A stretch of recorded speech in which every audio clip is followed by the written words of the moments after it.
Hello, hello, Scorpio Collective. Ako po ito si James from James Tarot PH. Ito po ang inyong monthly reading para po sa inyong May 2026. Ano po ang mga naghihintay sa inyo, alamin natin. But first, mga Scorpio, ihanda mo na ay yung isang tanong para sa ating isang tanong, isang sagot. Kung meron po kayong pangmalakasang one question, itanong mo yan sa dulo ng ating reading. Sasagutin po natin yan. Okay? Let's begin. Holy Spirit, Spirit Guides, ibigay po natin kay Scorpio ang mga mensaheng dapat nilang malaman. Inhale and exhale. Your cards for the month. Beautiful. Siya nga pala mga mahal kong Scorpio, tulungan niyo po ako this time. Keep on liking, keep on commenting, and please do not skip the ads sa bawat video natin na ina-upload po para sa inyo.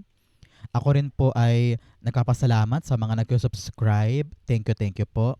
And please do share our videos para po marami pang ibang Scorpio ang makapanood ng ating reading every week. So keep on liking, keep on commenting, and thank you po for not skipping your ads. So, in the background of your reading, meron po kayong The Magician card. Beautiful. Sabi dito, ito ang buwan ng manifestation mo. You are planning, thinking, preparing, and doing something na sabi mo, please God, sana ngayong Mayo mangyari na.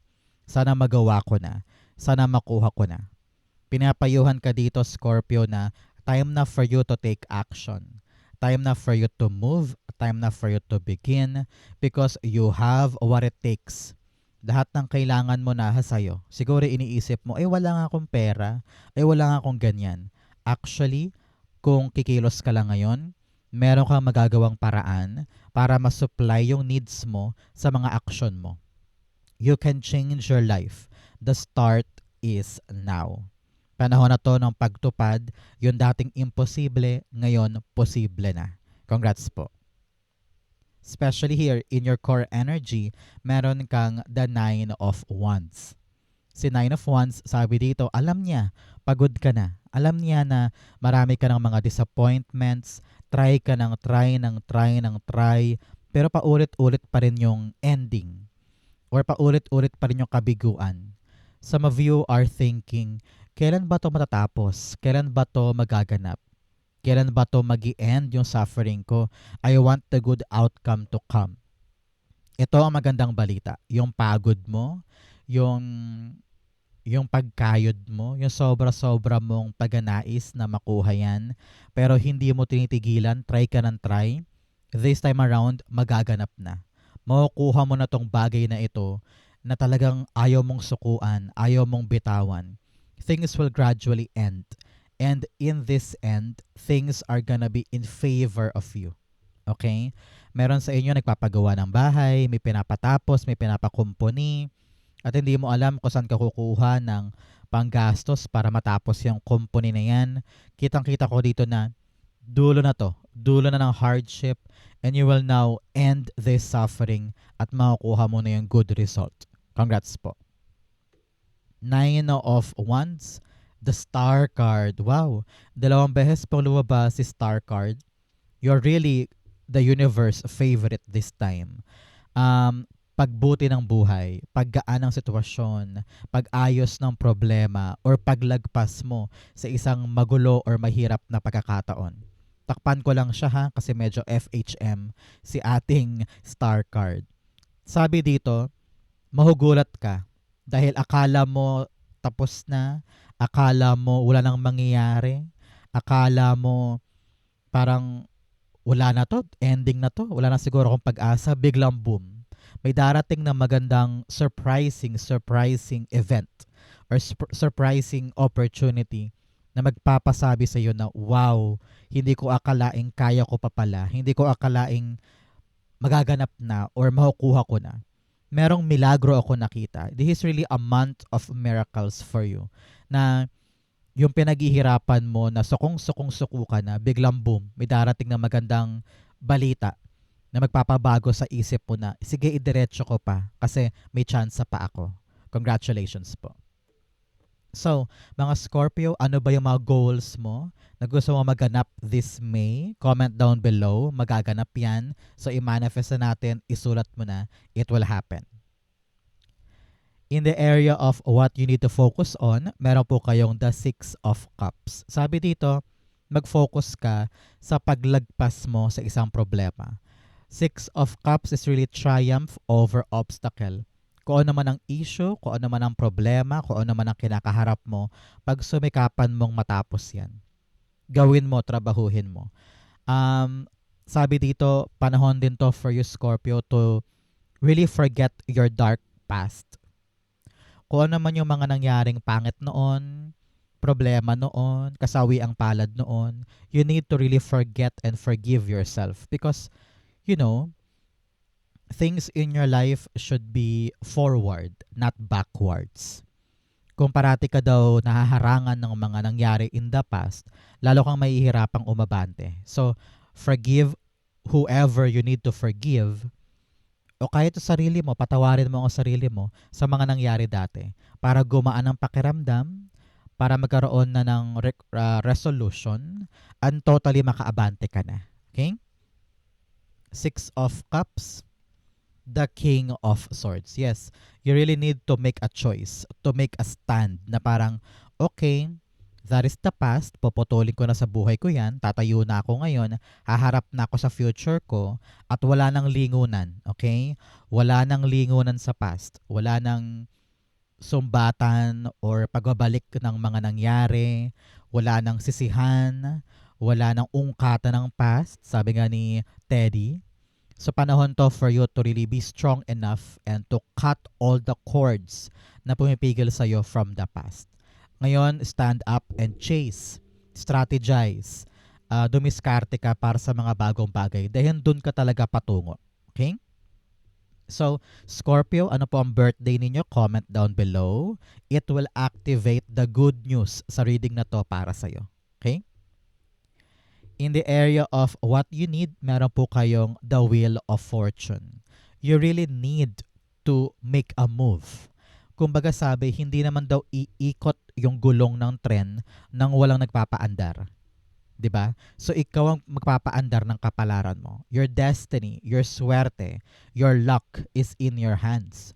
Kung tambay ka lang diyan at naghihintay ka lang ng grasya, may hirapan kang kunin 'yon. Pero kung ikaw yung tipo na kikilos, tatayo, gagalaw, mag-move, papabor sa'yo yung destiny. Mamamagnetize mo yung swerte this time because of your move. Kikilos tayo. Kumbaga sa yung roleta, iikot ang roleta kapag may nagpaandar. Ikaw ang magpapaandar. So, if you want your swerte to come in, make sure na nire-revisit mo yung actions. Are you giving efforts? Are you putting a lot of yourself sa swerteng ito o hindi? Naghihintay ka lang ba o ready kang gumalaw? Your action will mirror your swerte this time. Wheel of Fortune, you have the Lover's card. Yes, your commitment. This is all about you putting your commitment and choices. Kung pinili mo tong landas na ito, kung pinili mo tong bagay na ito, itong taong ito, that choices should be, full of commitment. Papanindigan mo. Para kang halimbawa, nagplano kang magtayo ng talyer. Pero pumupunta ka lang doon twice a month. Siyempre, hindi mo makikita kung ano yung dapat ma-improve, ano yung dapat takbo ng negosyo, di ba? So, you need to really give your full commitment kung gusto mong swertihin ka sa aspetong yan. Halimbawa, balak mo maging singer, pero never ka naman nag-audition. So, paano ka suswertihin sa larangan na yon kung wala ka namang effort to commit? Di ba? So, now your choices should matter. Your choices should be matalino, should be pinag-isipan, nang sa ganon kayanin mong maging committed sa bagay na ito. Okay? In the area of what's affecting your current energy, meron kang the Star card. Yes, Star card ang naka-apekto dito. May pangarap ka eh. Ayaw mong sukuan. Ayaw mong bitawan. Sabi mo, marami na ako na-invest. Marami na akong effort, pera, luha, pawis na binigay dito. Bakit pa ako bibitaw ngayon? 'Di ba? So, nakita ko dito talagang dreams do come true. Your effort ay hindi mauuwi sa wala, no? You have manifested and prayed hard for this. So, kung alam mong para sa iyo 'yan at talaga namang you are feeling and believing that it will arrive in my reality, ituloy mo. Huwag mo sakuan, ibigay mo ang lahat. Dahil may darating pong magandang balita diyan na magpapasabi sa iyo na wow, nagawa ko. Wow, kinaya ko. Buti hindi ako sumuko. Star card, the Five of Cups. Yes. Here, sabi dito, talagang kung ano man yung pain from the past, kung ano man yung suffering from the past, you're gonna be able to let that go. No? Na-realize mo na may mas higit pang bagay na dapat kong unahin kaysa iyakan yung mga nasayang, nawala, napatid, nakalugmok sa'yo dati. Sabi dito, wala kang mapapala kung parati mong iisipin na bakit ba ako nasaktan doon? Bakit ba ako na lay off doon? Bakit ba ako nalugi doon? Bakit ba ako nahirapan doon? Kung parati mong iisipin yung mga tapos na, lalo kang mahihirapan tignan kung ano yung para sa'yo. So you need to be hopeful that kung ano tong bagong gagawin mo at pag sumikapan mo, hindi mo susukuan, hindi mo bibitawan, ito talaga yung chance mo for something better. No? Kaya wag ka nang malugmok pa sa past because the past things will not give you anything kundi bitterness and suffering. Kaya open yourself to new things. Ito yung bagay na dapat mong pagsumikapan. Ito yung magbibigay sa iyo ng bagong pag-asa. In the near future, you have the Ten of Swords. Suffering will end. Okay? Pag nakita mo yung Ten of Swords, dulo na to, rurok na to. No? Kung naman itong pinaghihirapan mo, ang tabayanan mo 10 days, 10 weeks, or 10 months, ending na yan. Totally wala nang paghihirap dyan. Because you have moved. You have created something. You have started something that will end the suffering. No? Kung yung nakakala mo na hanggang dito lang ako, wala na akong magagawa, wala na akong maasikaso, ending na ayoko na, pagod na ako. Pero biglang sumibol yung araw na parang wow, there's this new chance. There's this new way. Hindi pala dapat ako mawala ng pag-asa kasi yung hardship na to, lesson lang to. Parang free trial lang yan, no? And the true victory will come after the suffering. At nagawa mo makalagpas doon. So kung naman tong pinaghihirapan mo ngayon, matatapos din yan. And it will be somehow relieving. Parang, wow, nakahinga ka ng maluwag, parang nakasurvive ka, and parang bagong badge of honor ito para sa'yo na nalagpasan ko yan, nakayanan ko yan, next level na ako. Parang ganyan. Ten of Swords, Justice card. Yes, akala mo unfair, akala mo parang, wow, bakit ganun? Bakit sa akin binigay ito sa dinami-dami ng tao sa buong mundo? Bakit sa akin to pinaranas? Bakit sa akin to binigay? Pero hindi mo nakikita, bumubuelo lang sa'yo si universe. Bumubuelo lang sa'yo si God na parang, I'm gonna give you something better. I'm gonna give you something na much, much, much pa sa hiningi mo. Kaya ka nahihirapan sa isang bagay dahil hindi yan para sa'yo. No? So kapag na-realize mo yun na parang, wow, oo nga, time na for me to move because my suffering is something na hindi ko dapat patagalin. May bagong hustisya. God is giving you something fair, something justified, something so deserving para sa'yo. So makakaasa ka na God is pulling you away from suffering and giving you something na para sa'yo talaga. Kaya huwag kang malungkot sa mga natapos, sa mga walang pinatunguhan. Ang dapat mong isipin, yes, nag-end na yon, ibibigay na sa akin this time yung bago, yung para sa akin talaga, yung para sa ikakabuti ko. Okay? Congrats sa'yo. In your challenge, meron kang the Four of Swords. Sabi dito, huwag kalimutan magpahinga. Alam ko, try ka ng try, meron kang bagay na hindi sinusukuan, pero huwag mo rin daw kalimutan ang magpahinga this time.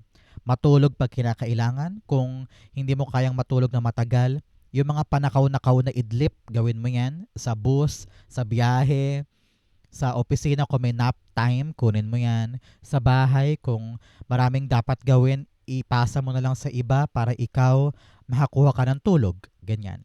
So, value your time to rest this month. Okay? Sabi rin dito, kung merong magiya magbakasyon or mamasyal, do it. Pahinga din yun. Okay? The Queen of Pentacles. Here, sobrang overworked ka. naintindihan naman kita. Talagang ito yung panahon na kailangan talaga nating magsipag with this economy, no? Talaga namang kailangan masipag tayong lahat. Pero kaakibat nun ay partneran mo din ang pahinga. Kasi hindi naman kada araw may lakas ka, may energy ka. Lalo't higit kung wala kang tulog, no? Kung meron kang katulong dyan, kasamahan, maging kaagapay mo sila, helping hand, para matulungan ka dito at hindi maubos yung energy mo sa isang bagay. Take a rest. Lahat naman ng bagay ay magagawa mo basta meron kang enough tulog. Kasi pag upos na upos ka na, paano mo to mapanghahawakan kinabukasan, di ba? So, magpahinga, matulog, magbakasyon, magsaya, magparty, go on for pasyal-pasyal, kailangan mo yan para makapag-recharge ka. Okay? In your fortune, meron kang fogged in, go slow, take your time. Pinapayuhan ka dito na dahan-dahan lang daw, huwag mong mamadali, pero ang importante, kikilos ka. Hindi pwedeng sayo mo, ay go slow nga daw eh. Ngayon, tatambay lang ako. No. No. Yung go slow is for you to think the right way. Para bawat detalye mabusisi mo. Para hindi ka magmalabis, hindi ka magmadali, para wala kang makaligtaan. Go slow para makita mo yung tamang proseso, tamang hakbang. Pero hindi ibig sabihin no natatambay ka lang, di ba? Ang importante gumagalaw ka, humahakbang ka, pero naniniguro ka. Para bawat hakbang, tama. In your fortune, meron kang the High Priestess. This month, Scorpio, sabi dito, napakaliwanag ng mga panaginip mo. Napakalakas din ng iyong intuition. Pag meron ka nararamdaman sa taong yan na parang, parang ayoko siyang pagkatiwalaan, listen to that. Kapag meron kang kutob na parang, teka, wag ko kaya munang ipasa to kasi parang may mali pa eh, pero hindi ko ma-pinpoint. That is your intuition telling you, huy, hinay-hinay muna, wag mo muna ipasa. Meron ka pang dapat malaman dyan or dapat ayusin dyan. Halimbawa na-realize mo, parang hindi ako palagay sa taong ito. Ayoko siyang lapitan. Listen to that. Your intuition is very strong. Mamaya maapektuhan ka sa mga kanta, merong message doon, o kaya sa isang quote, sa isang post, parang naapektuhan ka. Listen to that because your intuition is very, very malakas ngayon because your spirit guides and your angel guide are telling you more information this time. Kaya makinig ka. For others dyan, pinapayuhan ka rin na minsan hindi mo kailangan makuha lahat ng sagot or makumpirma lahat ng bagay because you will know and you will feel kung ano yung dapat gawin. At katigan mo yun. Okay? High Priestess, the Seven of Wands. Okay. Meron dito mga bagay na gusto mong ipaglaban, gusto mong gawin bilang desisyon, but other people are questioning you na parang, bakit ganyan Scorpio? Bakit yan ang gagawin mo? Bakit kaya na action mo? Minsan, you don't need to explain. Parang, gusto ko to eh. Ito yung naramdaman ko eh. Ito yung sa tingin kong tama eh. Ito yung sa tingin kong dapat kong action or dapat kong desisyon. And sometimes, you don't need to explain because you know by heart, tama to. So, stand your ground, defend your post, and panindigan mo kung ano man tong bagay na gusto mong ipaglaban at gusto mong ipanalo. Because you know by heart, kayang-kaya mo to. Congratulations po. In your divine messages, meron kang a time for healing. Panahon daw to para maghilom sa mga bagay na masakit, sa mga bagay na talagang tinrabaho mo. Kaya sabi ko nga sa inyo, magpahinga kung kinakailangan, pero kinabukasan, lalaban ka ulit kasi gusto mo talaga tong makuha. Okay? In the area of your divine messages, meron kang Page of Cups. Sabi dito, be truthful with your emotions. Pag alam mong para sa'yo, para sa'yo. Pag alam mong malabo, huwag mo munang gawin, bitawan mo. Kapag hindi para sa'yo, panahon na para harapin.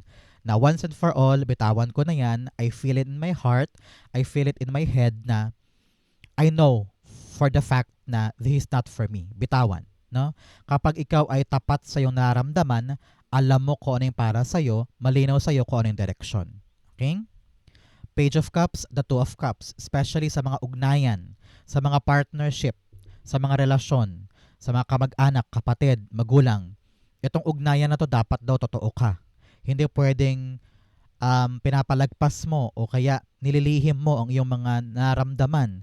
Meron kang kinikim-kim, meron kang tinatago. Time na talaga for you to be truthful with what you feel para masabi mo ng literal yung mga naramdaman mo at makuha mo yung tamang sagot na gusto mo or tamang reconciliation or tamang ending or tamang pagkatapos, 'di ba? Kapag tapat ka sa pakikipag-usap mo, you will have the rightful and realistic ah, na resulta. Sa panahon na to, Scorpio, kung meron kang dapat kausapin, maging tapat, maging seryoso, maging diretso. Para nang sa ganon, magkaroon ng payapang outcome or resolution. Okay? Outcome mo yan, bigyan mo na kita ng fortune cards. You have 3 affairs with your family.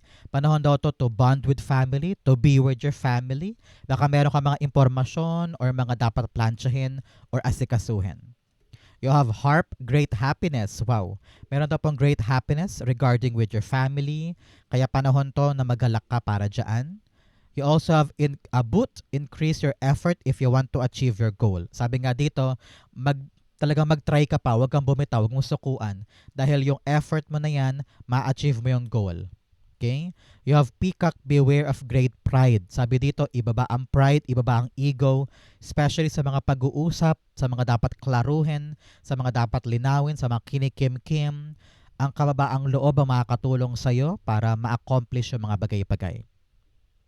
Ang outcome ni Scorpio for May 2026, patulay ng June, Hierophant, beautiful.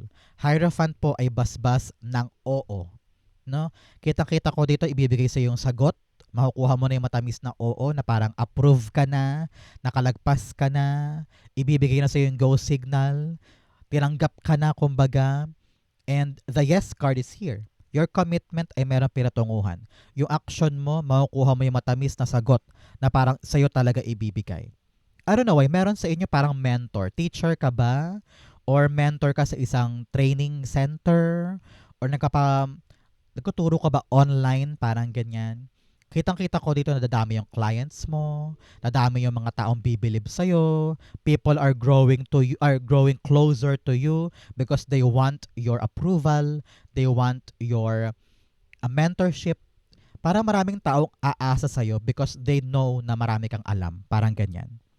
Hierophant, dalawa kunin natin, the Devil card and the Six of Cups. Okay. Sabi dito, wag mo hayaan na yung past mo ay makaharang sa mga gagawin mo ngayon. Kayang-kaya mo eh.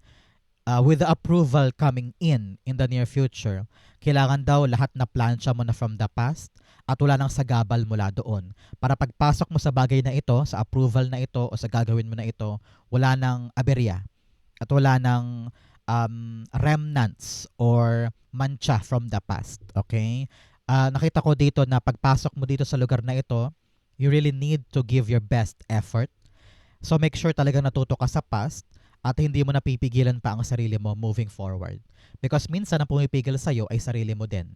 No? So make sure na your past won't affect whatever you're trying to build, create, or pasukin this time. Okay? Scorpio, dumako na tayo sa yung isang tanong, isang sagot. Close your eyes and concentrate on this one question. Inhale and exhale the answer to your question. You have 8 of Cups, the Knight of Swords, and the Sun card. Beautiful. At the bottom of your deck, the Two of Pentacles. Nagde-decide ka ngayon. Hindi mo alam kung ano yung dapat piliin. Kanan or kaliwa. Doon or dito. Nag-iisip ka, tinitimbang mo. Pero kitang-kita ko talaga dito na may aalisan ka ng isang bagay and you are making a choice. Ramdam ko dito na may confidence in your part, may bravery in your part na piliin yung isang bagay. Paano malaman? Pag magaan. Kapag maluwag sa damdamin, yung choice na yon, that is the best choice. Ngayon talagang hahabulin mo na, susugod ka na, lalarga ka na because you feel the positivity. Klaro sa isip mo, darating yan this week or this month. Yung klarong-klarong sagot sa pinamimilian mo at talagang hahakbang ka na patungo doon. Ramdam ko rin dito na wala ka ng sasayangin pang na oras. You will feel it. Magaan, mabilis, dire-diretso, walang question, walang pag-aalinlangan. Maramdaman mo yan this time about a choice. This will lead you to a happiness, a joyous, fruitful outcome. This is good news. Pag lumalabas si Sun, magiging maligaya ka at magiging successful itong choice na ito. Congratulations. Kung ang question mo yes or no, the answer is yes. Talaga namang lalarga ka na para sa isang mabilis, progressive at talagang aabante ka sa iyong paglago dahil sa magandang desisyon na ito. Congratulations. Great things are ahead of you. Sa Scorpio, yan po ang inyong isang tanong, isang sagot. Ganon din po ang inyong May 2026 reading. Sa po kayo nakaresonate, comment below. Babasahin ko po yan. Thank you po for watching hanggang dulo, especially with the help of our Holy Spirit and Spirit Guides for today. Thank you po for watching hanggang dulo. I love you. This has been James for James Tario PH. God bless everybody.